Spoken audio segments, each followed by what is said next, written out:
Boa noite, amigos. É na qualidade de presidente do Centro Cultural Espírita de Porto Alegre que me dirijo a todos vocês. Sou a Dirce Carvalho Leite e, nessa condição, dou o meu alegre boa noite a todos. Saudamos inicialmente os nossos queridos companheiros que integram a nossa comunidade. Saudamos também os que se juntam a nós nesta oportunidade tão cara e especial, através das plataformas virtuais e pelo Zoom e Facebook. Esta live, como falei anteriormente, na live que antecedeu a esta, ela integra a atividade que denominamos Diálogos Espíritas no CECEPA. Esta sigla identifica o Centro Cultural Espírita de Porto Alegre, instituição que tem como principal meta a divulgação do Espiritismo como ciência e como filosofia de consequências morais, sempre sob a ótica laica, humanista, progressista e livre pensadora, como tanto preconizava Kardec. Sempre com um tema doutrinário central, definimos para hoje o título Espiritismo, Filosofia, que será mediado pelo vice-presidente do CECEPA, Joaquim Roberto de Souza, o nosso Beto, que é o nosso vice-presidente da instituição e também o diretor do Departamento de Estudos Espíritas da nossa casa. Desejando que o nosso diálogo de hoje seja muito produtivo, convido o companheiro da nossa casa, Salomão Jacob Benchaya, para fazer a apresentação do nosso dialogador desta noite. Por favor, Salomão. Obrigado, boa noite a todos. Quero apresentar rapidamente o Beto, porque ele é muito modesto e recusa que eu anuncie todo o currículo dele. O Beto é um companheiro que está conosco há 4 anos e é proveniente de uma casa espírita tradicional de Porto Alegre, né, e que, tendo tido conhecimento da existência do CECEPA através de um companheiro de Santa Catarina, o nosso companheiro também amigo, Marcelo Henrique Pereira, ele foi encaminhado para o CECEPA, né? E de lá para cá ele se constituiu numa das grandes aquisições dessa nova geração, digamos assim, de espíritas do Centro Cultural Espírita de Porto Alegre. Então, é com muita alegria que eu apresento o Beto.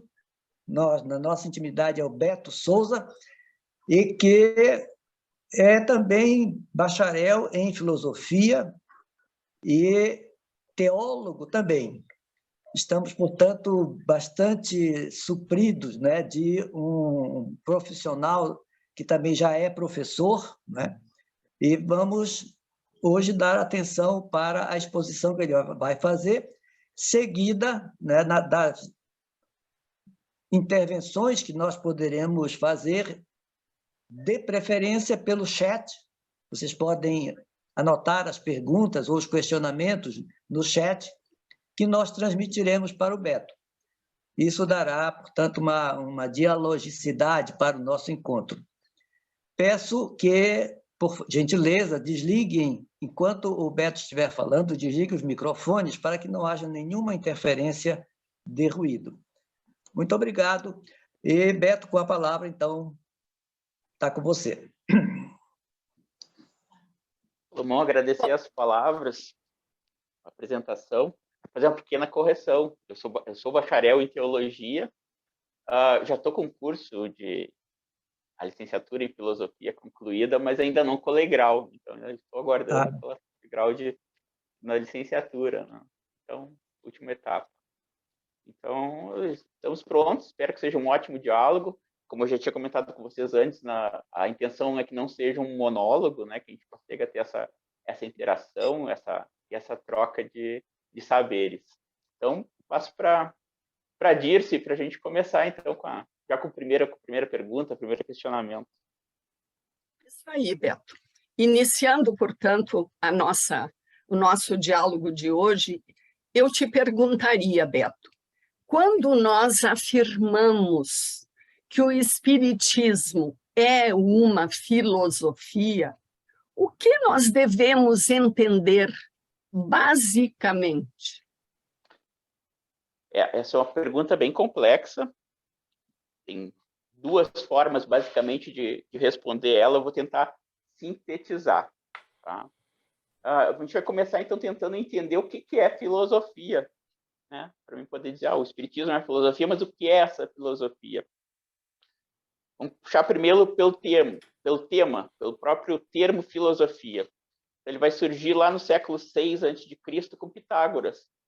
Então perguntam para ele se ele era um sábio, se ele era um sofos. Ele responde não, ele era um philos sophos, ele era um amante do saber. Mas há controvérsias, pode ter sido com Pitágoras o início do termo ou com Tales. Então aí até os historiadores ficam não tem uma certeza, não tem definida quanto à origem exata desse termo. Eu gosto muito da origem do Pitágoras, eu acho muito poética. Esse termo ele vai se consolidar mais um século depois, já com Sócrates. Então, naquele antagonismo com os sofistas, sofismo, fazendo uma tradução a grosso modo, seria como o sabedorismo, né? Aquilo que eu acho que eu já sei, eu já tenho conhecimento, eu já tenho a certeza, né? Então eu não preciso saber mais. E Sócrates dizia, não, eu não tenho esse saber, né? Eu quero saber, eu quero continuar sabendo, eu quero que saber continue progredindo. Então, na máxima, eu só sei que nada sei. Porque aquele copo vazio ele consegue ser constantemente cheio novamente, esvaziado e cheio de novo. Então, a gente tem essa ruptura de um padrão de conhecimento com Sócrates, a partir daí, um nascimento, então, do que a gente chama de história da filosofia, como a gente entende hoje. Esse conceito é fechado? Não. Na verdade, existem inúmeros interpretações para o que seria a filosofia. É como se fosse um muro que a gente vai construindo, uma parede, que a gente vai colocando um tijolinho cada vez. E a gente vai selecionando alguns autores que nos auxiliam no seu pensamento a nos dizer o que é essa coisa, né? Essa res chamada filosofia. Res é de coisa em latim, né? Eu vou citar dois que são tradicionais para mim. Um é o Will Durant. Ele escreve a história da filosofia em 1929, ainda impactado pelo fim da Primeira Guerra Mundial. Então, ele estava dentro daquele contexto histórico entre guerras. Claro, ele não sabia que estava entre guerras, né? Mas acho que o clima da Europa naquele pré-Segunda Guerra já antecipava que os conflitos não tinham terminado. Pois bem, ele assim define filosofia. Filosofia é a trincheira avançada na busca pela verdade. Um pouquinho mais além dele, cerca de 20, 30 anos depois, Bertrand Russell vai dizer que a filosofia é no man's land, terra sem dono. Aquela terra sem dono entre a ciência e a religião, entre as verdades. A verdade provisória da ciência e a verdade definitiva da religião. A filosofia está no meio. É aquela linha de frente na busca pela verdade, né? Que não se encerra. Vou trazer um outro autor, esse mais recente, brasileiro, que é o professor Manuel São Marcos, de São Paulo. No livro dele, Filosofia, Espírito e seus Temas, muito inspirado em Herculano Pires. Logo na abertura, ele também conceitua a filosofia. Ele conceitua assim: filosofia é o caminho árduo, suave, que conduz à verdade. Aproxima-se, portanto, da verdade, mas fica sempre à beira da verdade. Porque a filosofia está sempre avançando. Lembra como lá o Duran falou? Ela era aquela trincheira, aquela linha de frente. Ela conquista e ela deixa, o que ela deixa para trás se torna ciência. E ela avança. Então, ela está sempre buscando. Tá? Quando a gente comentou o que seria o tema desse encontro, falar esse conteúdo que é tão querido para mim, né, que é a filosofia, eu estava comentando com meu filho, meu principal dialogador aqui, tem 16 anos, né, sobre o que é o que não é filosofia. Aí ele para mim, mas filosofia é pergunta, é reflexão. Eu disse, sim, é pergunta, é reflexão. Mas qualquer pergunta é filosofia? Não, por exemplo, se eu perguntar, vai chover amanhã? Pode me responder um sim ou um não. Aquela exatidão absoluta. Né? Do sim e do não, palavras simples que já encerram uma frase e um conceito completo. Um sim e um não são absolutos. Ou eu posso fazer diferente. Como seguir o nosso diálogo, né? Como você sabe que vai chover amanhã ou que não vai chover amanhã? O que vai acontecer se chover amanhã? Vou dar um exemplo para vocês. Aí me perdoem, o que é um exemplo aqui do Sul. Pessoal que é de outros estados, ou até que estiverem nos assistindo depois de outros lugares. Meu avô era do campo. A gente tem outro áudio aberto ali. Eu vou pedir, Tereza, eu vou pedir para que tu feches o teu microfone, por favor. Não conseguiu? A gente fecha por aqui. Tá dando Deu. microfonia aí? Deu, fechou. Então eu vou, que até tinha o mesmo nome que eu, Joaquim. Joaquim Roberto, apelido Beto. Então o vô Joaquim plantava arroz e criava gado. Então quando o vô Joaquim queria saber, isso lá no interior do Rio Grande do Sul, se ia chover ou não, no dia seguinte ele olhava para o céu. No caso dele, se as nuvens estavam posicionadas entre o sul e o oeste, ele dizia, vai chover. Aquelas nuvens estão vindo para cá, estão indo em direção ao mar, vai chover, com certeza. Provavelmente, se eu chegar para alguém do interior hoje e perguntar se vai chover e a pessoa olhar para o céu, vai buscar a resposta do mesmo jeito. É uma verdade do senso comum, é uma verdade que vem da experiência de longa data e que se repete.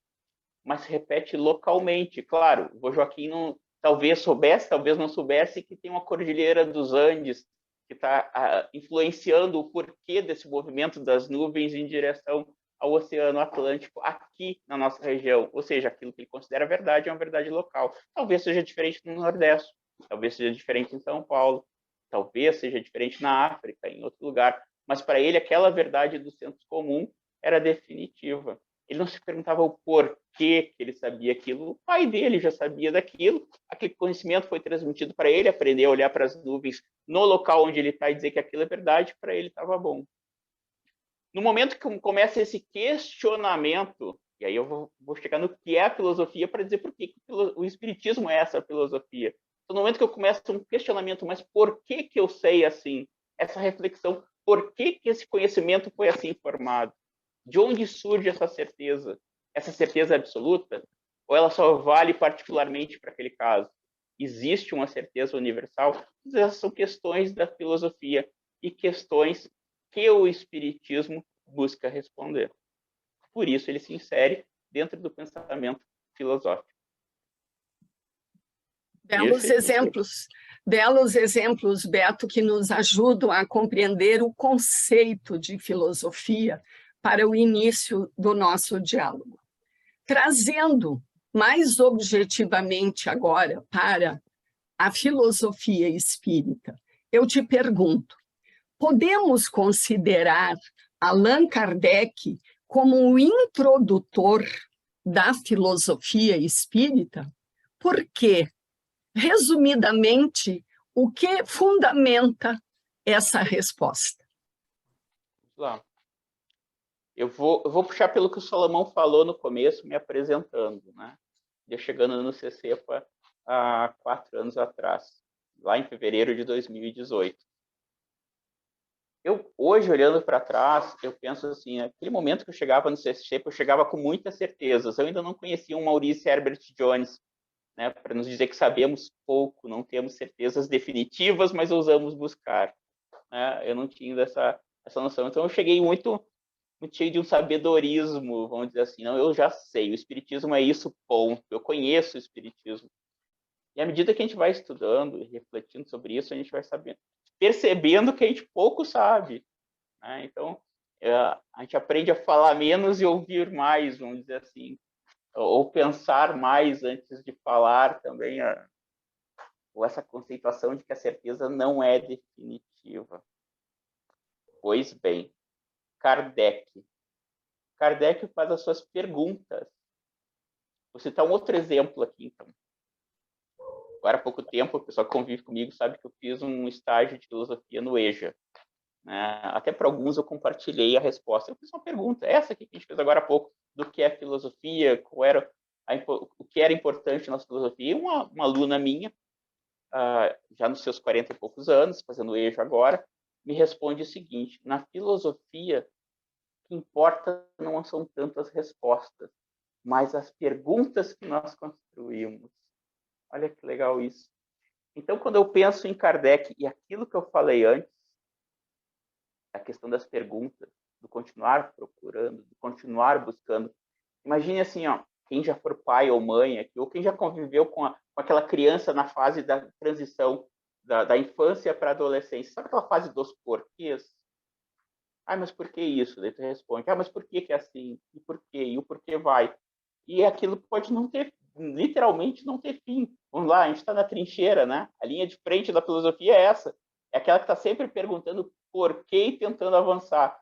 Claro, nós a gente responde, sei lá, 3, 4, 5, 6 vezes para aquela criança que está insistindo nos porquês, até que chega uma hora que a gente cansa, né? Diz assim, olha, porque Deus quis assim, e encerra. Né? Aí não precisa seguir muito além o debate. Né? A gente encerra porque Deus quis, ou porque eu quero, ou porque é assim e ponto, vamos encerrar. Vamos chegar num ponto seguro. Né?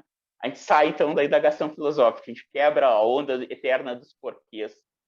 O Kardec ousou fazer isso. Né? Ele, ao longo de todas as publicações dele, ao longo de toda a trajetória de Kardec como Kardec, né? A partir ali do 18 de abril de 1857, quando Rivail se torna Kardec. Né? Então, a partir desse ponto, ele começa a perguntar e não para mais. E ele segue as perguntas. Né?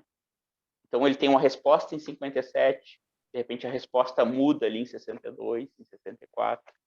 Ele vai lá e altera a sua concepção que ele tinha em 57, ele está avançando com o conhecimento, ele ousa continuar perguntando. Então, sim, claro, a gente poderia falar, mas antes do Kardec não existia nem o termo espírita, então óbvio que ele é o primeiro, né, filósofo espírita, vamos dizer assim, porque ele que cunha o termo, mas ele é o primeiro, então, a olhar de volta para esse infinito, né, esse infinito de possibilidades de respostas, e perguntar, não só receber.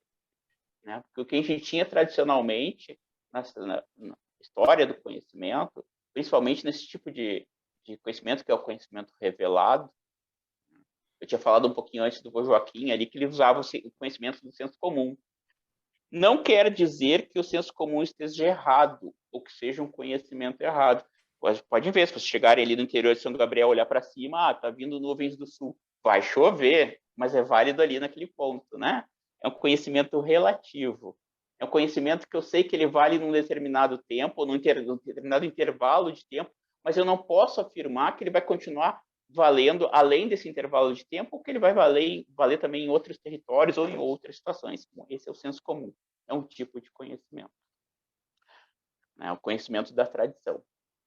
O outro tipo de conhecimento que a gente tem é o da ciência, o conhecimento da experiência, que a gente vai lá, a gente testa, a gente enfim, segue um método científico de observação, de teste, elabora hipóteses, testa, experimenta, repete os testes para ter uma verdade provisória. Porque mesmo a ciência não trabalha mais com a questão de verdades definitivas. Ela trabalha com verdades transitórias, que vale hoje, mas se surgir uma nova evidência no futuro, muda-se o contexto. Kardec pensava mais ou menos nesse sentido também, né, de manter aberta a linha da progressividade.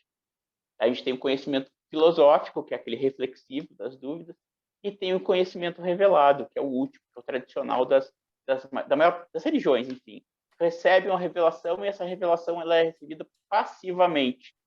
Ela se torna aquilo que me é revelado pelo outro lado ou pela intuição, ele é recebido sem uma análise crítica. O anjo falou, então se o anjo, aquilo que está se identificando como um anjo, falou isso, então isso é verdade, eu vou acreditar. Se esse mensageiro de Deus ele está me trazendo tal informação, então essa informação é verdadeira. Ou esse sacerdote, essa autoridade religiosa, enfim, de qualquer das religiões, me traz uma informação, eu aceito, né? Eu me submeto àquela informação sem questionar. Essa é a postura com a revelação. Então, Kardec, ele ousa, e além disso, ele olha para esse conhecimento revelado e ele faz aquela pergunta do adolescente, né? Mas por quê? Por que que é assim? Ao ponto de, quem acompanhou as cartas de Kardec, Kardec fazia perguntas para um espírito numa sessão mediúnica, na reunião mediúnica da sociedade. Aí ia lá, revisava as respostas. Não estava contente ou queria saber mais. Chamava o espírito de novo e continuava. Ele já tinha ali as folhas dele prontas para 2, 3, 4, para seguir aquelas perguntas. Até que ponto eu posso confiar? Quem é esse espírito que está se comunicando comigo? Até que ponto isso que ele está me falando não é que nem o vô Joaquim lá que olhava para o céu? É só o que ele está vendo ali, é só a percepção local dele do fato. Né? Quanto que a abrangência universal tem que ser muito maior. Espero ter respondido. Ou pelo menos ter estimulado as dúvidas. A gente poderia resumir que ele se destacou dos demais investigadores daqueles fenômenos que ali aconteciam, porque os outros se detinham nos fenômenos e ele retirou desses fenômenos centrais, né, ideias centrais que assumiram a partir dos fenômenos e desse método que tu acabaste de explicar para nós, ele retirou ideias centrais, densas, profundas, que vieram a compor essa admirável filosofia espírita. Então, nesse sentido, ele se distinguiu, né, Beto, dos demais. Sim, exatamente. A gente tem a partir de Kardec, a gente tem a elaboração do que hoje a gente consideramos como fato espírita, né? Então, é o fato mediúnico. Eu posso chegar em outra cultura, ou Europa, nos Estados Unidos, onde for, enfim. O fato, ele vai existir. Ele é positivo, ele está ali, ele pode ser comprovado.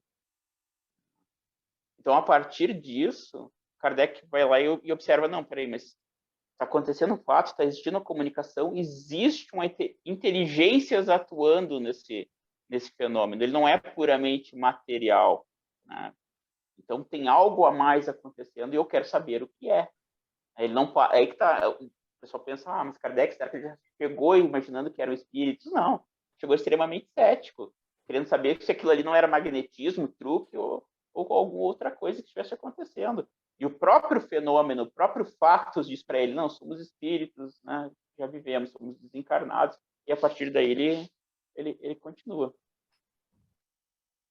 Beto, como tu falaste lá na primeira resposta, nós sabemos que a história da filosofia resume um movimento intelectual que busca compreender a verdade, compreender o universo e o lugar que o ser humano ocupa nele, como nos refere Jonah Espúria no seu livro Fundamentos do Espiritismo.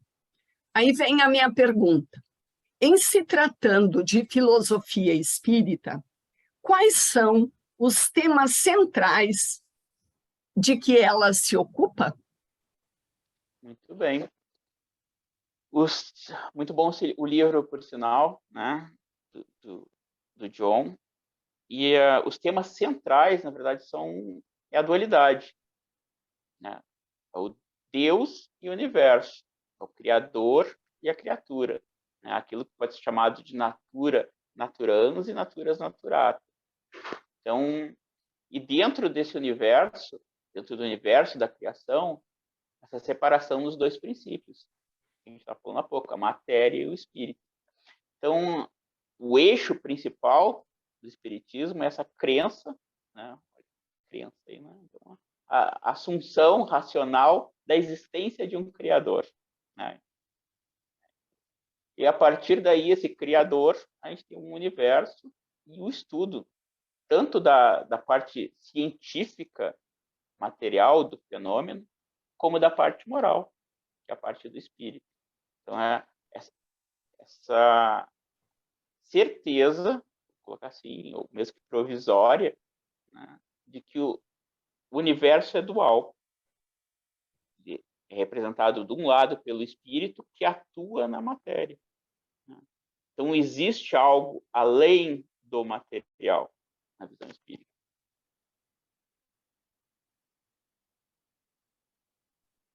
Muito bem. Seguindo aqui, Beto, a filosofia espírita, por sua natureza própria, ela assume quais características fundamentais? Qual o entendimento central de cada uma dessas características? Então, estamos falando agora nas características, aquilo que marca a diferenciação da filosofia espírita para outra filosofia espiritualista. Entendo. Eu vou me basear em 2 autores, então, para tentar chegar num consenso, ou pelo menos expor um pouco dessas características fundamentais, então, né, do espiritismo. O Jaci Regis, no Novo Pensar, ele coloca essa realidade, usando o termo filosófico, né, a realidade teleológica da criação. O que é teleologia? Finalidade, né? Para que existe? Por que estamos aqui? Então, temos um início e uma progressão, um destino ordenado, um destino pré-estabelecido, não no sentido de um determinismo, né? Pelo menos não um determinismo direto, mas no sentido de encaminhados para o progresso. E o John Laspuro, ele trabalha muito bem, né, os temas principais do espiritismo, elenca eles muito bem. Eu vou até... na verdade, eu vou repeti-los de acordo com o autor e vou só fazer uma pequena inserção. Mas vamos lá. O livro é o Fundamentos do Espiritismo. Então, a primeira coisa, o primeiro tema que o John fala é o Espiritismo ser uma filosofia deísta. Então, ele diferencia das religiões tradicionais que são teístas. O que seria isso? Como eu falei um pouco antes, aquela postura de receber a revelação passivamente, aquele dogma como fé, questão de fé, isso é uma postura teísta. A postura deísta é aquela que busca racionalizar a divindade, né? Então, a primeira questão do Livro dos Espíritos, que é Deus. Deus é a inteligência suprema, causa primeira de todas as coisas. Então, ele está além desse limite antropomórfico, né, das religiões. Ele é a inteligência suprema, ele é a razão suprema. A razão tanto no sentido da racionalidade, como daquele sentido final que eu estava falando antes, o princípio ordenador. Então, é quase como retomasse uma questão dos gregos antigos. Os gregos antigos não tinham o conceito de Deus como nós entendemos hoje, tá? Eles tinham, claro, os deuses. É normal falar na Grécia Antiga ou no Egito e considerar que eles eram politeístas pela grande quantidade de deuses, e realmente eram. Mas essas duas culturas, e as africanas hoje também, eles têm uma noção de uma divindade superior àqueles deuses, ou algum tipo de princípio ordenador acima desses deuses, com diversos nomes. Para os gregos antigos era o Logos, né? Então, o Logos era nada mais do que o Logos como um princípio ordenador do cosmos, aquele que dava ordem, cosmos que quer dizer ordem, então que separava o caos do cosmos, o caos da ordem, dava o sentido no mundo. Então Deus como essa razão que pode ser experienciada por cada um, sem a necessidade de um culto específico, né? Então, independente do culto da pessoa, a postura deísta é a primeira característica que o John elenca, dos temas principais do Espiritismo, e muito bem, às vezes até um pouco mal entendido, né, para alguns, é que independe de qual religião a pessoa siga, né, o que vai importar mais vai ser essa religiosidade, assim, ou essa espiritualidade que ela é pessoal. Ela vai ser desenvolvida por cada um a partir das suas experiências, né? A partir das experiências que cada um está vivendo naquele momento, naquele seu momento na jornada evolutiva. Outro ponto que o John elenca é a filosofia espírita ser espiritualista. Realmente, então, o espiritualismo é justamente esse que acredita naquela dualidade matéria e espírito, né? E aí que vem a minha inserção também, já vou explicar para vocês. Tem diversas correntes espiritualistas. Algumas consideram que, bom, todas que acreditam que existe algo além da matéria são espiritualistas, né? Acreditam no espírito, com o nome que quiserem dar para isso, né? Podem não querer chamar essa coisa, vamos dizer assim, de espírito, porque coisa, o Beto insistindo no coisa, né? Descartes chamava isso de res cogitans, coisa pensante, essa coisa pensante, né? Esse cogitus, esse conatus, enfim, essa coisa inteligente, que nós chamamos de espírito. Pois bem, alguns conceituam que esse espírito, algumas tradições, que até no catolicismo, por exemplo, consideram então uma junção do corpo físico com o espírito. Então, o surgimento, criação do espírito, o momento da concepção, e depois essa continuidade após a morte do corpo físico, né? Isso em diversas tradições também. Então, tem um início ali na concepção e um depois, mas não tem um antes, né? Então, o espiritismo ele se diferencia, e é nesse ponto que eu faço a inserção no pensamento do John, porque além de espiritualista, dentro dessas correntes espiritualistas, o espiritismo também é reencarnacionista, porque eu tenho um antes e eu tenho um depois, né? Mas daí então eu poderia ficar mais parecido com a linha budista ou egípcia. Eu poderia pensar na mente em psicose. O que seria isso, a mente em psicose? Eu encarno, por exemplo, eu desencarno e encarno de novo como um animal, ou como um vegetal, ou como um inseto, que tem em algumas correntes, né, de pensamento. O espiritismo não. Nesse ponto, e daí complementa, retorna daí para o próximo ponto que o John elencou, que é a doutrina espírita ser basicamente evolucionista. Porque esse evolucionismo vai me ajudar a entender o reencarnacionismo. Como? Imagine uma semente. Pode ser semente de qualquer árvore. Eu vou pegar essa sementinha e vou plantar no solo. Ela vai nascer, ela vai crescer, ela vai brotar, vamos dizer assim, né? Vai se tornar uma árvore. Depois que ela se tornar uma árvore, ela não vai retornar de novo ela mesma a ser semente. Claro, ela vai ter os frutos dela, materiais, que vão gerar novas árvores. Mas ela, como ser em si, ela não vai retornar a ser semente. Então, o espiritismo também tem essa ideia evolucionista de crescimento, de despertar de uma consciência desse ser pensante, dessa coisa pensante, desse espírito, né?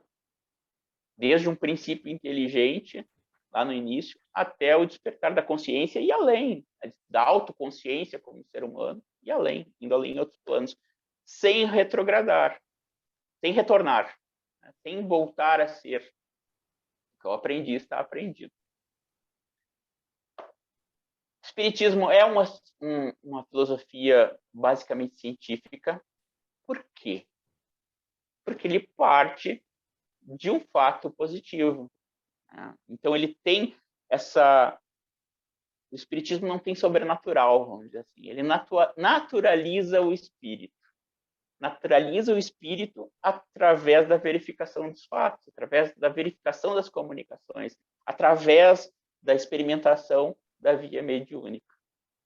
Então, ele constrói a sua teoria, né, e as suas certezas provisórias, vamos dizer assim, a partir de um fato, a partir da mediunidade comprovável. O espiritismo ele é racionalista, né? A gente volta ali à questão da fé. A diferença, o que é ser racionalista? Racionalista é justamente eu não ter dogmas, eu não ter certeza, voltando ao seu Jones, lá que eu citei no começo, não tem certezas definitivas. E é outro ponto também mal entendido, às vezes, no espiritismo. Não é porque o espírito me respondeu uma coisa lá em 1857, não é porque Kardec talvez tenha considerado aquilo como correto lá para 1857, ou para 1869, pegar o ano de desencarne dele, que aquilo continue válido até hoje. Então, o espiritismo ele não tem certezas definitivas, ele não tem dogmas. Ele parte de um estudo, ou de uma análise, ou de uma crítica racional. Por isso ele se insere como uma filosofia racionalista. O último dos pontos que o John coloca no livro dele, que eu recomendo, que leiam, é ser uma filosofia humanista.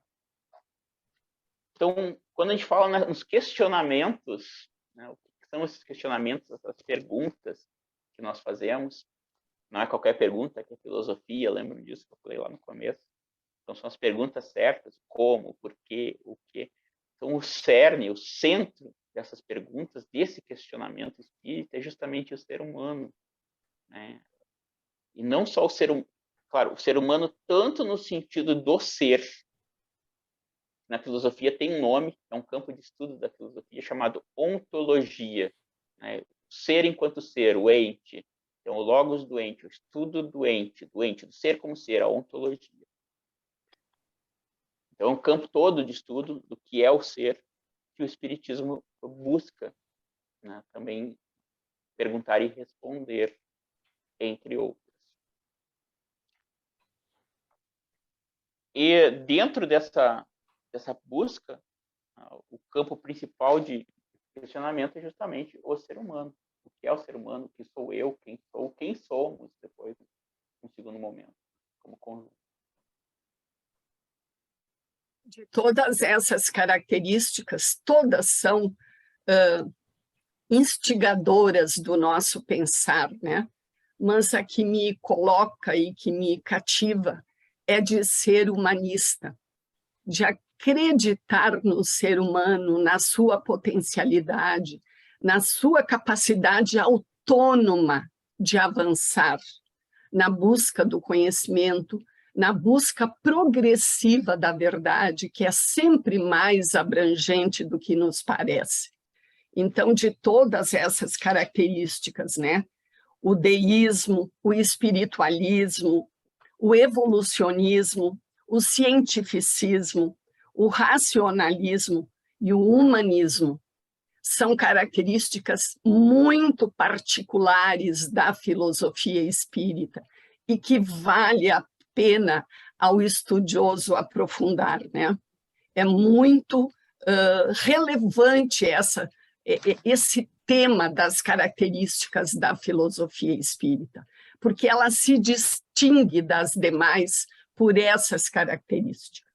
A gente poderia dizer, Beto, resumindo, que a doutrina espírita é um autêntico saber filosófico que se ocupa das causas primeiras, ou seja, o porquê da vida, o porquê da existência, e das causas finais, o para quê, qual a finalidade da nossa existência. Esse saber filosófico é, como o Beto falou, racionalista e livre pensador, que isto também é maravilhoso.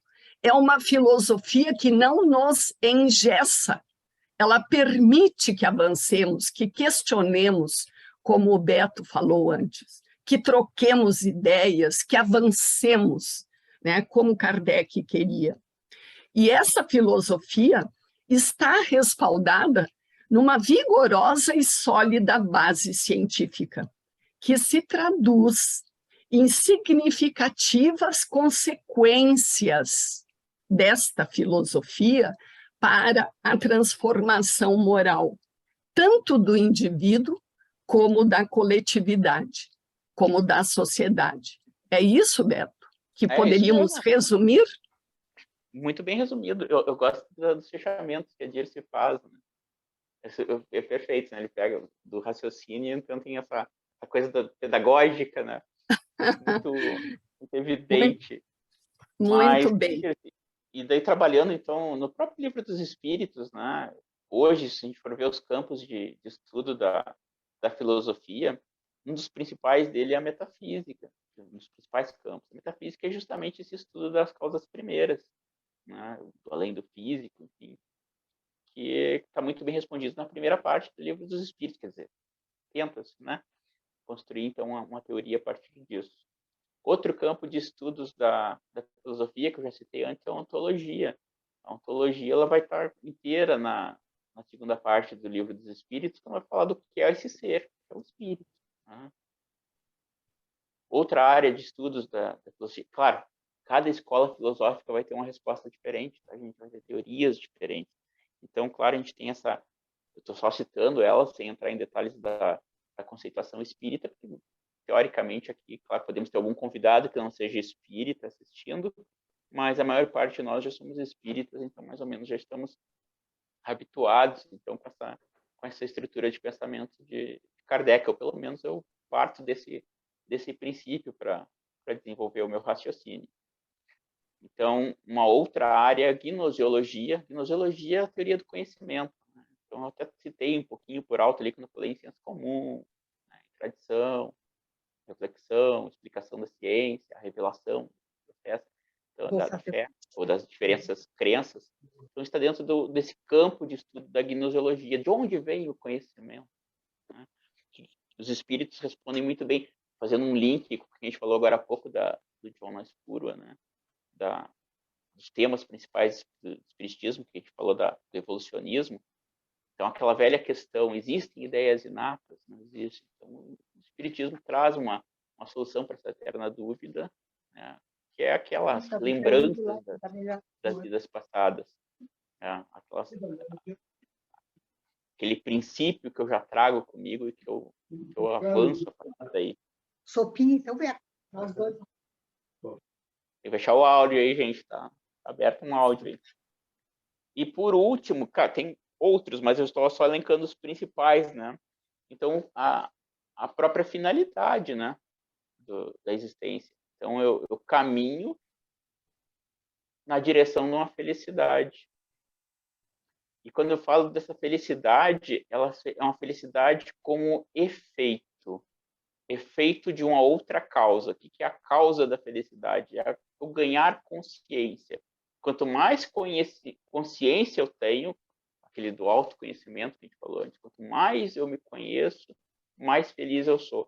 Então, eu tenho esse direcionamento do ser evoluindo, progredindo, para mais se autoconhecer, como a disse, muito bem falou agora há pouco, é um caminho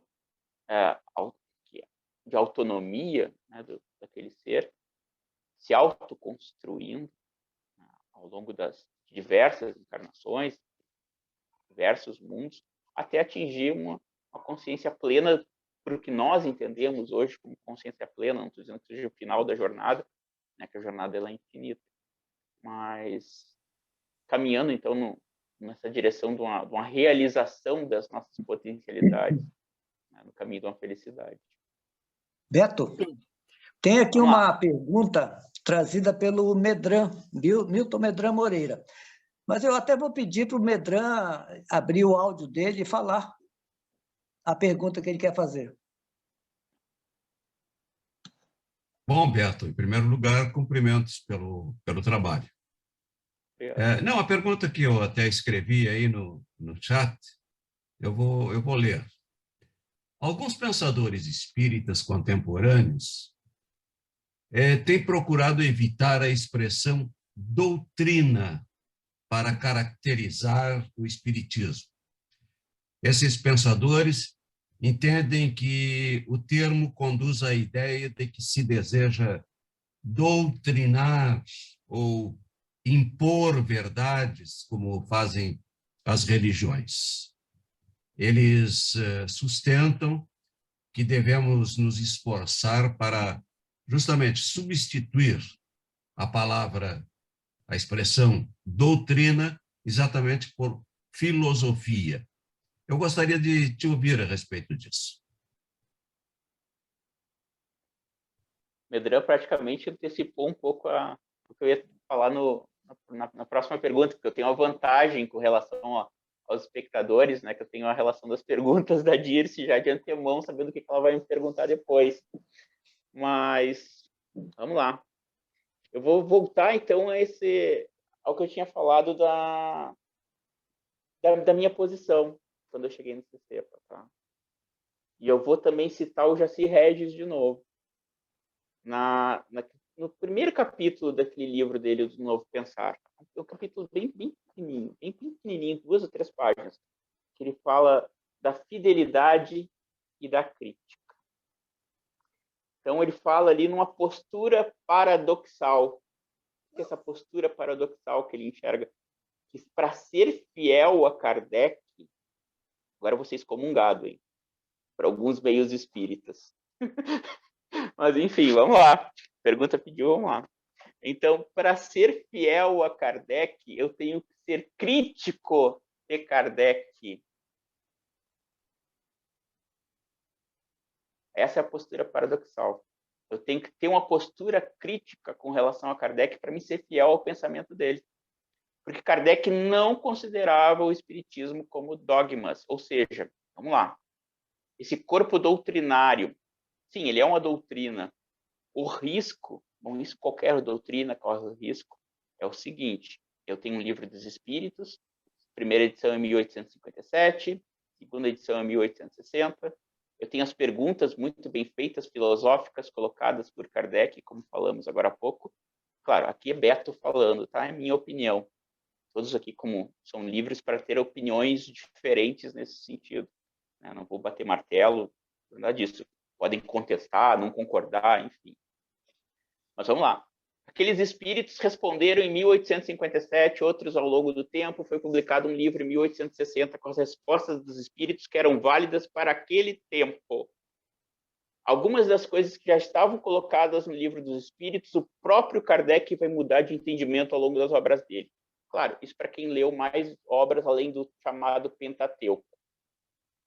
O risco, então, da doutrina é eu pegar aquela resposta, né, e dizer que o Espiritismo é a resposta. Aquela resposta de 1860 como sendo universal e transformar isso em artigo de fé. O risco é eu pegar a imagem de Kardec e colocar ela num altar como se fosse um santo. Esse é o risco. Porque daí eu não tenho progressividade, eu não tenho essa abertura. Kardec foi inspirado, na falta de fugir no melhor termo no momento, porque ele antecipa uma posição atual da ciência, que é a questão da falseabilidade. Porque a gente tem um problema, o velho problema do método indutivo. Não é porque eu só vejo cisnes brancos que não vai existir um cisne negro. Né? Então, não é porque uma coisa sempre foi de um jeito que ela sempre vai ser assim. Então, Kardec já entendia o quê? Que não é porque 1, 2, 3, 4, 10, 20 espíritos estão me dizendo isso, que de repente eu não vou ter uma exceção a essa regra. Ele já sabia que essa universalidade também tinha um problema. Eu precisava ter aberta a porta do progresso daquele pensamento. Ela não podia ficar congelada naquele tempo. E o que a gente vê, então, em muitas linhas espíritas, hoje a gente pode falar, eu falo pelo menos em linhas ou correntes espíritas de hoje, é justamente essa postura, né? Essa postura dogmática. Eu chegar numa casa espírita, com, sei lá, os 5 livros do Pentateuco colocados como se fosse um altar, e sem a filosofia. A bom, ciência nem se fala, né? Então, a gente tem basicamente um retorno àquela postura da revelação passiva. Eu recebo o que o Espírito está me dizendo, ou que determinado médium me disse que é verdade. Lembra lá? Autoridade religiosa dizendo que aquilo é verdade, eu aceito. Sou submisso àquilo que estão me dizendo.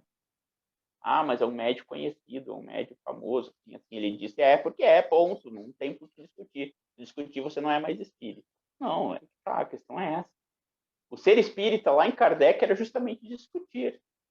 A filosofia espírita, para estar viva e continuar viva, ela tem que continuar perguntando. Ela tem que continuar lá na trincheira.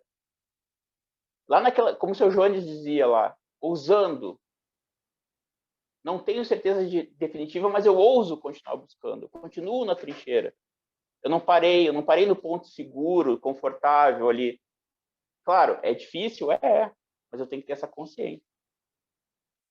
Enfim, como eu falei antes, ressaltei a minha opinião. Né? É raro eu colocar a minha opinião nesse ponto, ainda mais em lives, mas eu achei que o momento, e até por estarmos entre amigos também, na maior parte, permitia. Eu também gostaria de colocar que nós temos, pelo menos é a minha modesta opinião, nós nos preocupamos muito com os termos, com as palavras, e muitas vezes deixamos de lado a essência. A língua portuguesa é riquíssima, né? No seu universo vocabular. Realmente, a pergunta do Medran procede se nós tomamos doutrina, como está no dicionário, como regra, como ideologia, como norma, mas o próprio dicionário nos diz também que doutrina pode ser um princípio, pode ser um preceito, pode ser um pensamento, pode ser uma teoria e pode ser uma tese. Eu acho que mais importante, nós que dialogamos com pessoas e que levamos a doutrina informalmente aos nossos meios familiares, né, de amigos, do local onde convivemos, temos que ter a preocupação de levar a essência da ideia. E quem conhece realmente, quem se dedica a ler a filosofia espírita, vai saber que ela é aberta, que ela não é dogmática, que ela se caracteriza pelo livre pensar, pela progressividade de ideias que Kardec tanto defendeu nas suas obras, né?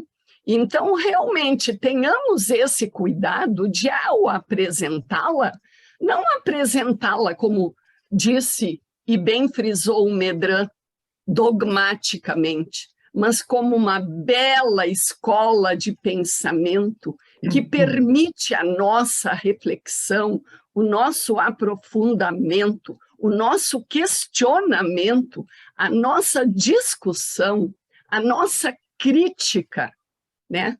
E, principalmente, com tudo isso, a evolução do nosso próprio pensamento a respeito do que seja o Espiritismo. Eu só queria pontuar isso aí, né? Como defensora e preocupada que sou, eu trabalhei toda a vida, fui pedagoga e trabalhei na rede pública. E o que eu observava que se mudavam a cada governo, se mudava o organograma, se mudavam as siglas, e aquilo que tinha que mudar mesmo permanecia igual. Então, eu trouxe comigo, né, como uma preocupação em tudo que faço, que não fiquemos apenas na superfície do que uma palavra representa, que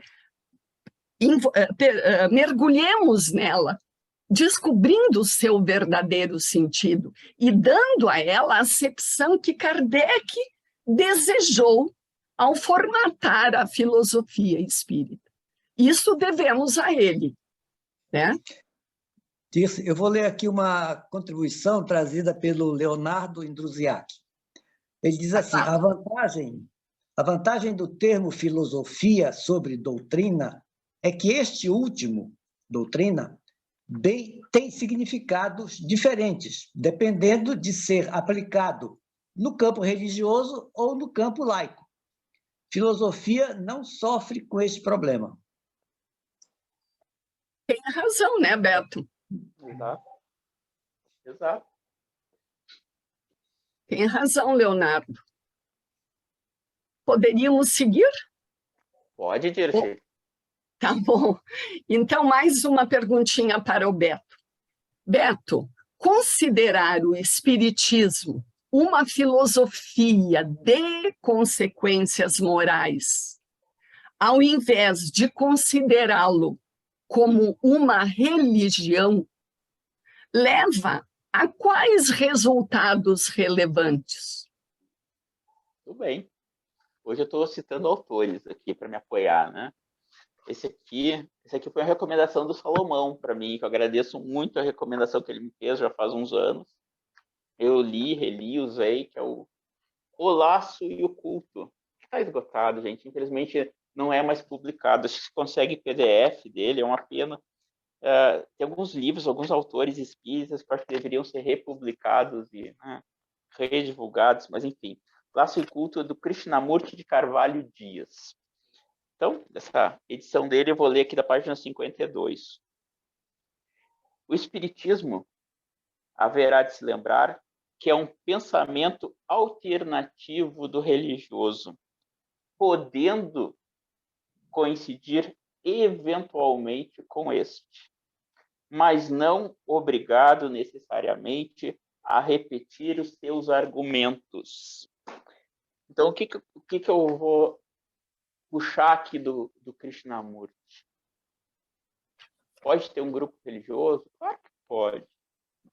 As pessoas têm liberdade de consciência para, de acordo com as suas crenças, interpretarem, né, fazerem essa reinterpretação dos seus sistemas de fé de acordo com o fato espírita. O fato ele existe.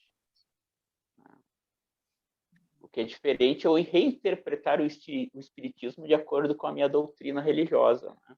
Que é o que a gente vê acontecer muito. Mas então, basicamente, eu cheguei aqui no CICEPA, no Centro Cultural Espírita de Porto Alegre, vindo numa casa tradicional, né? E vindo muito cheio de verdades, né? Como eu já falei lá no começo. E ao longo do tempo eu fui vendo que não, tá, que elas são verdades relativas para aquele público. De repente é um público mais católico, de repente é um público mais evangélico, né? Então é um público que está adaptando o espiritismo de acordo com o seu sistema de crença e que tem um conjunto em comum de regras ou de temas assim, espíritas. Então vão ser reencarnacionistas, vão reinterpretar, às vezes, a evolução, não em linha direta. Outros vão inserir elementos de karma, que também já não está presente, porque o karma já é direto, né? O karma, a reencarnação é aquilo do eu fiz, eu vou receber de volta. Fiz, eu vou receber. No espiritismo, não, ele é moral. A gente sabe que é tudo relativo ao grau de compreensão que o indivíduo tem daquela lei moral. Então, no momento que eu reinterpreto, o que eu volto a uma interpretação kardeciana, né, do espiritismo, que é basicamente uma interpretação laica, né, como a gente voltando a frisar, como já frisamos inúmeras vezes, que não é antirreligiosa, né, está além das religiões, pode ser adaptado por qualquer um desses sistemas de crença. Então, quando a gente retorna a essa postura kardeciana, a gente perde toda essa questão de culpa, pecado, né? Sofrimento obrigatório. Eu estou encarnado para sofrer, para pagar dívidas. Aí apareceu a pergunta do Leonardo aqui, eu já fui ler ela ali. Estava falando da questão de ser redundante o espiritismo filosófico, né? não necessariamente a mesma coisa que usar a doutrina espírita ou filosofia espírita que a gente falou antes. Mas acho que é isso aí. Vocês gostariam de complementar, Dirce? Eu gostaria de dizer, né, que considerar o espiritismo como uma filosofia, ao invés de uma religião, muda tudo, Beto, radicalmente, né? Muda a nossa postura diante da vida, muda a nossa ênfase no autoconhecimento, né? Muda a responsabilidade no desenvolvimento do nosso livre-arbítrio, na expansão da nossa consciência.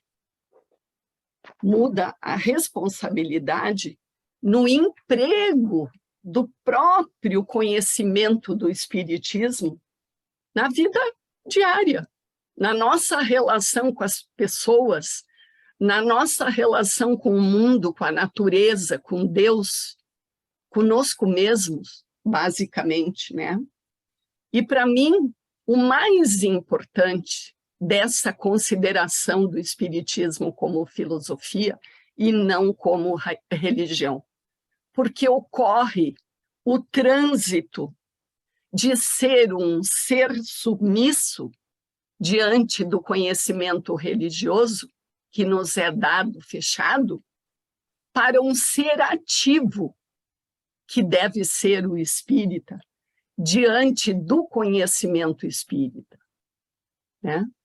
Então, vejam que maravilhosa oportunidade, né, que a filosofia nos dá de sermos protagonistas diante da vida de nós mesmos e de toda essa relação que estabelecemos com o universo, com o cosmos, com tudo com que deparamos em nossa vida. Então, se é que poderíamos dizer numa palavra, eu diria, muda tudo, Beto. Dá outra qualidade de vida para o espírita, né? Outro nível, outro patamar de vivência como ser humano. Por isso é tão maravilhoso dedicar tempo ao aprofundamento da filosofia espírita, fazendo isso isoladamente, fazendo isso a dois, fazendo isso em pequenos grupos. O importante é fazer, né? Quem não faz, perde uma oportunidade admirável, principalmente de se autoconhecer. Eu não sei, Salomão, se teríamos mais alguma pergunta registrada aí? Não, não tem registrada, mas eu estou querendo pedir que o Beto comente alguma coisa a respeito dessa característica da filosofia espírita, que é o livre pensamento. O livre pensamento. Bom, eu vou complementar um pouco o que a gente estava falando, daí antes de entrar na questão do livre pensar. Então, o espiritismo ele não conduz a uma religião fechada, só para finalizar, mas ele conduz naturalmente o ser humano, por ser deísta até, né? Essa concepção dele ser mais do que a matéria. Então, ele conduz a um sentimento pessoal de religiosidade ou espiritualidade, né? Reconhecimento de que existe um Criador e que esse Criador, ele, por mais que não sejamos panteístas ao ponto de acreditarmos que Deus é parte, né, de nós, a Deus é parte de mim, mas ele está presente. Então, essa consciência da presença criadora imanente em todas as coisas é o que acaba conduzindo a filosofia espírita num caminho de uma espiritualidade que serve para qualquer credo. Com relação ao livre-arbítrio, entrando no ponto, a gente falei um pouquinho antes, de passagem, desse sentido teleológico, né, sentido final da evolução. Então, já está nas bases do espiritismo essa conceituação de que o ser ele é criado simples e ignorante. Então, simples e imoral, sem conhecimento do certo e do errado. e ignorante no sentido de intelecto. Ao longo da sua jornada, ele vai desenvolvendo isso, ou seja, ele não é criado pronto. Eu não tenho aquele ser que é criado definitivamente mal, demônios de algumas tradições, ou os anjos já criados perfeitos. Não. É justamente esse processo de desenvolvimento desse princípio espiritual, desse espírito em crescimento, se autodescobrindo, ganhando consciência através dos acertos e dos erros. Erro uma, erro duas, o erro é construtivo, né? Ele é um degrau no caminho. Então, a partir desses degraus, eu vou construindo essa minha escada de Jacó e vou subindo. A escada de Jacó, aquela bíblica, né? Conduzindo ao paraíso, no nosso caso, interpretando para o Espiritismo. Então, no caminho dessa perfeição relativa, através das escolhas. Quanto maior a consciência do indivíduo, né, maior grau de consciência que esse indivíduo atingiu, mais liberdade de escolha ele tem. Mais livre é para ser o seu caminhar, a sua trajetória.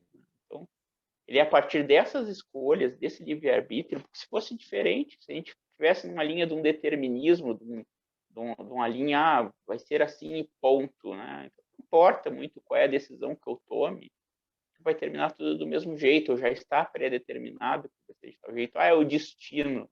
Então quer dizer que eu não tenho controle sobre esse destino vai me conduzir necessariamente a um determinado ponto. Não, são as minhas escolhas, esse meu livre-arbítrio que permite dizer se eu vou demorar mais ou menos tempo em um ponto.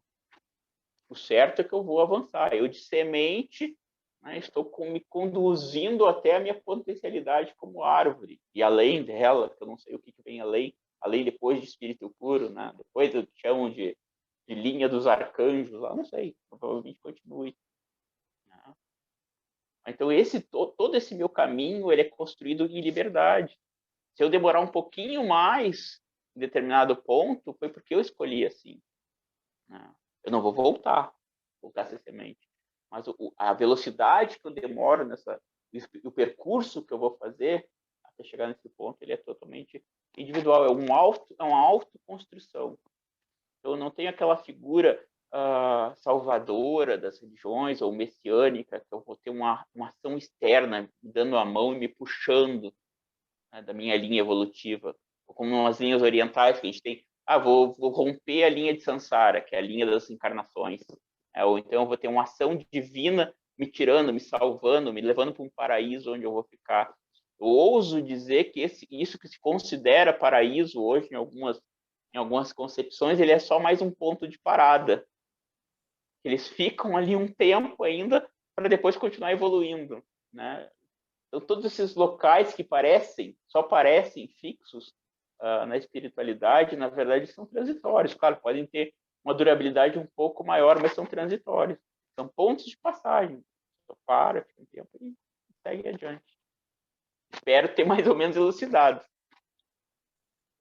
O Leonardo está trazendo mais uma contribuição que eu vou ler aqui. O livre pensar confere a uma doutrina a característica tão cara ao conhecimento científico, a faculdade de evoluir através dos pequenos avanços que cada estudioso consegue aditar ao corpo de conhecimento original. Pequenos avanços ou uma grande mudança de paradigma, diz o Leonardo. Medran, eu te pergunto se terias algo a completar ao raciocínio do Beto que tu achas que seja relevante nesse livre pensar.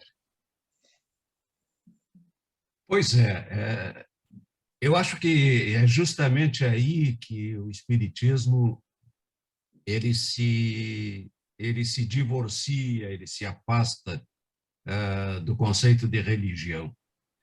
É de se registrar, e eu tenho seguidamente me ocupado disso, que o século XIX foi um tempo em que a Igreja Católica combateu com veemência, com muita energia, o livre pensamento.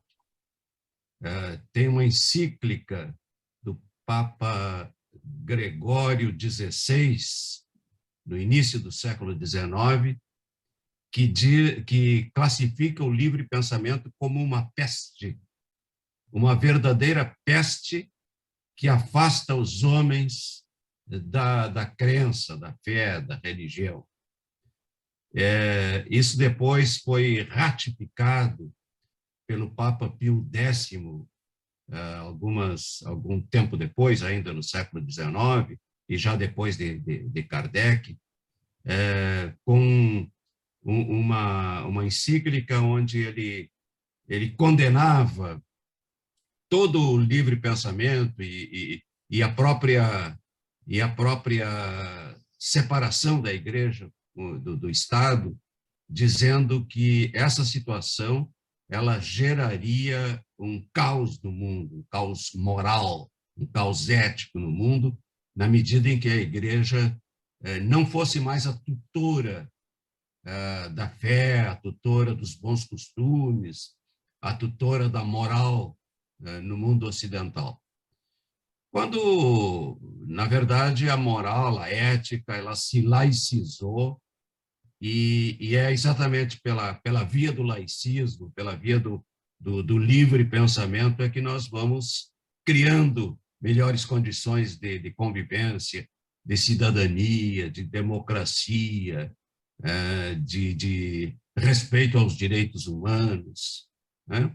Então, e o Espiritismo ele se alia totalmente a essa nova visão de homem e de mundo, a partir principalmente do século XIX. É por isso que Kardec dizia que o Espiritismo veio na hora certa, que antes ele não teria condições de vingar e que depois, que aquele era o momento em que o Espiritismo poderia trazer essa contribuição ao mundo.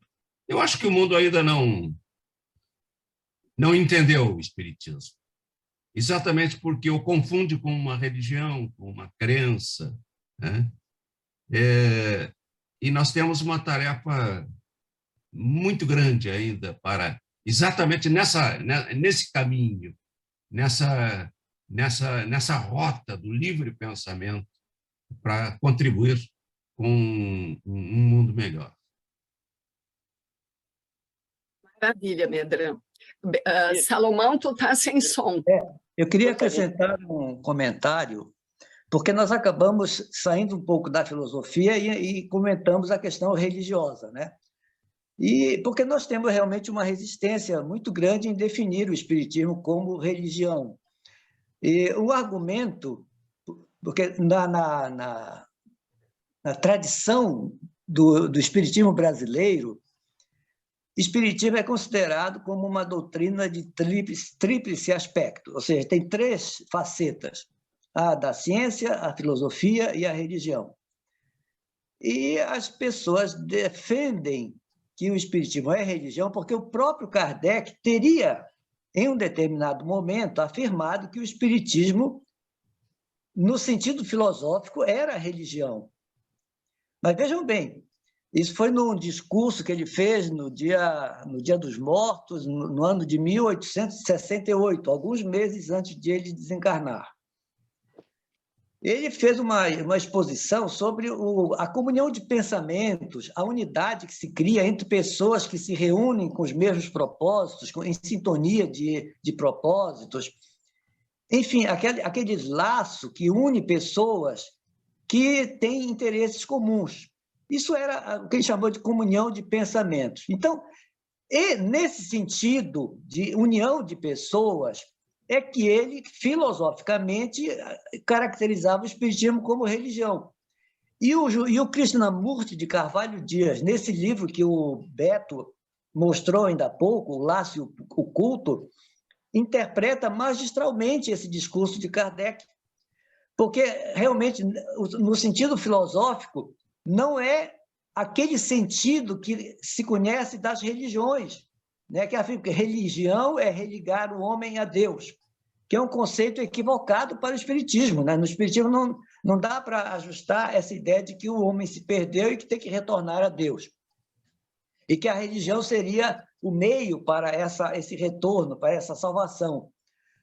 O espiritismo é evolucionista, né? E o sentido de religião que Kardec usou foi o sentido de laço entre pessoas, um sentido horizontal, portanto, não no sentido vertical de religação com a divindade, porque nós nunca estivemos apartados da divindade, do universo, nem apartados de Deus, né? Já que Deus está em nós também.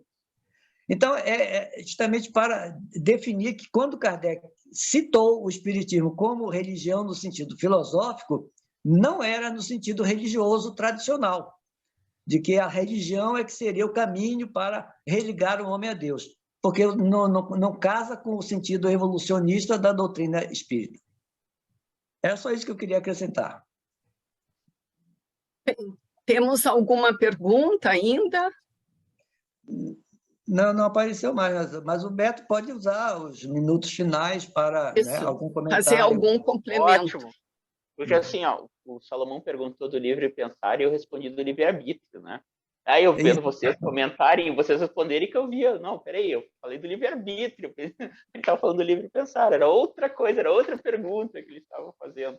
Daí sim, mas caiu muito bem. Não, mas responderam magistralmente ali, né? Eu vou só complementar aqui, então, essa parte final do Salomão ali, do Religare, dentro da própria concepção da epistemologia, que é o estudo da origem desculpa, etimologia, né? O estudo do étimo, da origem das palavras, né? Se procurar a etimologia de religião, vamos dizer que esse étimo ele é controverso. Religare é só uma das interpretações. E também o religio, né? Que é justamente trabalhando com esse laço horizontal entre as pessoas que o Salomão muito bem falou. E retomando, então, Kardec, ali no século XIX, quando ele vai falar na religião no sentido filosófico, ele está falando na religião dos iluministas, do final do século anterior ao dele, né, do século XVIII, século XVII, XVIII, que era basicamente deísta, que era essa concepção da espiritualidade, né, essa condução que o espiritismo faz das pessoas no caminho da sua espiritualidade própria, que a gente até citou um pouquinho antes, né? Então, no sentido próprio ali, né? É exatamente isso, é o laço horizontal, perfeita a colocação. E com relação ao livre pensar, sim, eu ouso dizer assim, antes de eu conhecer o espiritismo laico, ou seja, antes de eu conhecer o CECEPA, né? Antes daquela tarde em fevereiro de 2018, que eu fui muito bem recebido pelo Salomão e conduzido ali, sentei do lado entre ele e o seu Jones ali, ficamos conversando ali uma tarde inteira, já fazem 4 anos, e eu observava, novamente, segunda vez que eu vou ser excomungado agora, segunda vez, mas enfim.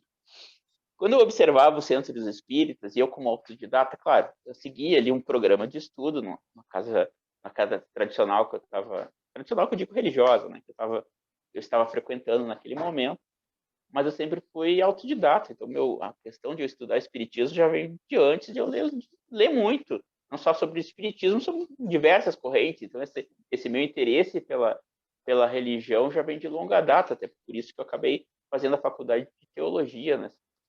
Meu interesse o que é considerado sagrado, divino, enfim, nas diferentes culturas. Pois bem, então antes de eu conhecer o espiritismo laico, quando eu observava o panorama espírita no geral, o que para mim naquele momento parecia que mais se aproximava de uma postura kardecista no centro de espíritas que eu visitava eram aqueles que se denominavam universalistas. Cara, eu não estava, como eu falei antes, não conhecia num centro laico, né? Por que o universalista? Porque o universalista, a meu ver, ele permitia diversos diálogos, ele trabalhava com diversos tipos de orientações e culturas, não se prendia exclusivamente ao que estava escrito no corpo do texto de Kardec, mas não, até trabalhava com outras coisas que alguns setores mais conservadores dentro do espiritismo, né, com outras tradições, consideram, não, mas isso não pode ser estudado, isso não estava em Kardec. Peraí, Kardec não falou disso, então a gente não pode falar aqui também. Então tem esse setor, por isso que eu disse que vocês excomungado, né? Muitos amigos meus que seguem essa postura de, Kardec não falou disso, então isso não pode dentro do centro espírita. E eu já vi que não, que eu acho que o conhecimento tem que progredir. Então, se surge alguma coisa nova, eu vou lá, vou ver o que é essa coisa nova. Ela se encaixa, ela não se encaixa, ela tem algo a ver com o espiritismo ou não tem, ou eu consigo reinterpretar ou trabalhar, principalmente na questão terapêutica, né? Terapêutica que é muito forte nas casas espíritas, tanto nesse vínculo com magnetismo e outras coisas. Mas então, eu via as casas ditas universalistas como mais próximas dessa postura horizontal, tá? Sem essa coisa de eu penso, eu sou superior, a minha postura, a minha colocação, a minha visão do espiritismo é melhor do que a sua, né? Até que eu conheci, então, o espiritismo laico, nessa vertente religiosa ou não religiosa. O que acontece? Nas nossas reuniões, as pessoas chegam, independente de onde elas estejam vindo, se ela é católica, se ela é protestante, se ela é umbandista, se ela é candomblessista, não influi, né? O debate vai ser igual, a pessoa vai ser ouvida do mesmo jeito, cada um vai poder ter seu espaço de fala, não vai existir uma doutrina. Olha, eu fazendo propaganda do CCEPA aqui nos minutos finais. Mas é justamente isso, não vai existir uma doutrinação, né, naquele sentido, nas interpretações da palavra doutrina, né, no sentido que a gente falou antes, uma das interpretações possíveis, que é um problema da palavra doutrina, ela serve para diferentes interpretações. Então, não existe um convencimento, eu não vou ali, eu não estou fazendo prosélitos, eu não estou fazendo novos seguidores do espiritismo, não, a gente está expondo um pensamento, né? Estamos ali expondo pensamentos, as pessoas são livres para, como aqui, nesse diálogo, estamos fazendo um diálogo, né? A gente não tem a obrigatoriedade de uma síntese, assim, podemos pensar diferente, não vai ter problema nenhum, continuamos amigos por causa disso, não vamos brigar, etc., né? Então, eu acho isso muito rico nas nossas reuniões, né? Essa possibilidade do diferente falar e do diferente não ser excluído.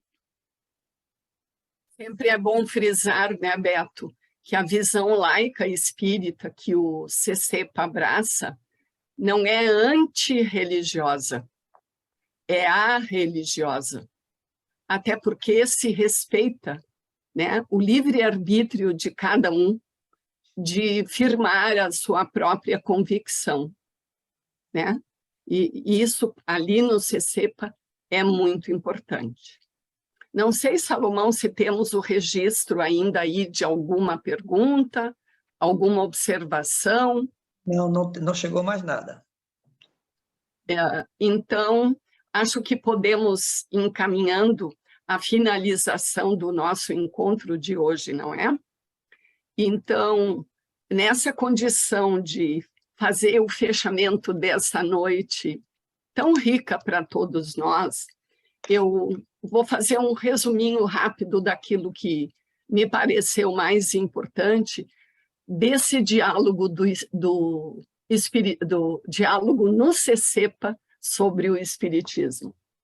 Falamos hoje sobre filosofia espírita. Falamos que filosofia significa amor à sabedoria e cuja finalidade é a busca da verdade, entendida como sempre progressiva. Falamos que é pela filosofia que o ser humano busca compreender o universo onde está inserido, o lugar que ocupa neste universo e a finalidade que tem individualmente e coletivamente neste mesmo universo. Conversamos que, nesse sentido, a filosofia espírita cumpre um importante papel de nos conduzir racionalmente a essa compreensão. Vimos que compreender por que a filosofia espírita é deísta, por que é espiritualista, por que é evolucionista, por que é científica, por que é racionalista e por que é humanista, é algo essencial para que possamos ter uma adesão lúcida e consistente ao ideário da filosofia espírita. Lúcida, consistente e crítica ao ideário da filosofia espírita. E vimos que é essa a proposição de Allan Kardec, necessária para transpor a filosofia espírita da teoria à prática. Vimos que penetrar no corpo de conhecimento filosófico da doutrina, entre aspas, doutrina espírita, que não é convencimento, mas que é investigação e questionamento, vimos que penetrar neste conhecimento é um cartão de ingresso para o livre pensar, para o exercício do livre pensar, para desvincular o espiritismo da ideia de religião e para construirmos-nos como seres autônomos e dignos artífices do nosso destino. Após o diálogo de hoje que tivemos com o Beto e com os nossos companheiros aqui presentes, né, e que o Beto mediou, creio que resta respondida a questão da nossa live de hoje. Sim, o Espiritismo é filosofia, contendo características aqui abordadas, nunca fechadas, sempre progressivas. Uma filosofia que nos convida a vivenciá-la por sua consistência ética e porque nos aponta um caminho de conquista da felicidade e do progresso. Conquista pessoal e coletiva da felicidade e do progresso. Sempre no respeito à nossa liberdade de pensamento e, especialmente, respeito ao nosso próprio convencimento. Kardec nos quer convictos por nós mesmos e não por um ensinamento de fora de nós, heterônimo a nós. Eu gostaria de finalizar hoje com um pensamento que eu retirei de Herculano Pires, um grande pensador espírita, no seu livro chamado O Espírito e o Tempo, e que bem traduz a finalidade maior da filosofia espírita. Abrir aspas. Da filosofia espírita transborda a moral da doutrina. Aqui ele emprega o termo doutrina, mas na leitura da sua obra a gente vê bem que não é no sentido de doutrinação, né? Que é a moral dos ensinamentos do Nazareno, de Jesus de Nazaré, né? Racionalmente explicada, livre de interpretações religiosas e místicas, ou seja, sobrenaturais. É uma moral individual e também coletiva. É uma moral que se traduz na prática incessante do bem, do belo e do verdadeiro. Que é essa a consequência, que se fosse resumir a consequência moral da filosofia espírita. Fechar aspas. Né? Acho que com essas belas palavras do Herculano, nós damos um coroamento muito especial e profundo a tudo que discutimos aqui hoje e que refriso, nada é fechado daquilo que discutimos hoje. Estamos sempre com o nosso livre pensar em exercício, nas nossas reflexões pessoais e nas nossas reflexões grupais que fazemos ali no CC. Beto, muito obrigada pelas tuas contribuições no exercício da nossa reflexão de hoje. Muito obrigada, Beto. Obrigada a todos que colaboraram com ideias, né? E que todos que permaneceram conosco do início ao fim, pacientemente, escutando o nosso diálogo.